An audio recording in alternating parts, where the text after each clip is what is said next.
আপনি কি জানেন পৃথিবীর সমুদ্রের জায়ান্ট তিমি যদি একদিন হঠাৎ করেই না থাকে তবে কি ঘটতে পারে? চলুন জেনে নিই। সমুদ্রের খাদ্য শৃঙ্খল ধ্বংস হবে। তিমি অনেক ছোট মাছ ও প্ল্যাঙ্কটন খায়। তিমি না থাকলে সেই মাছের সংখ্যা অতিরিক্ত বৃদ্ধি পাবে, যা সমুদ্রের ভারসাম্যকে নষ্ট করে।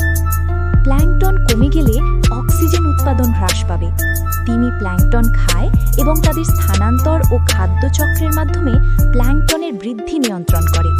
প্ল্যাঙ্কটন কমে গেলে পৃথিবীর বাতাসে অক্সিজেনের মাত্রা প্রভাবিত হবে। সামুদ্রিক ইকোসিস্টেমের ভারসাম্য নষ্ট হবে। তিমি না থাকলে সামুদ্রিক প্রাণী যেমন মাছ, ডলফিন, শার্কের সংখ্যা এবং খাদ্য শৃঙ্খল বিপর্যস্ত হবে। মানব জাতির জন্য প্রভাব: মাছের সংখ্যা হ্রাস পাবে, যা ফিশিং শিল্প এবং মানুষের খাদ্য নিরাপত্তাকে প্রভাবিত করবে। সংক্ষেপে, তিমি শুধু বিশাল প্রাণী নয়, তারা সমুদ্রের প্রাকৃতিক ভারসাম্য রক্ষাকারী। তাদের রক্ষা করা আমাদের সবার দায়িত্ব। আপনি কি জানতেন এই তথ্যগুলো? মন্তব্যে জানান এবং সমুদ্রের তিমি রক্ষায় সচেতন হন।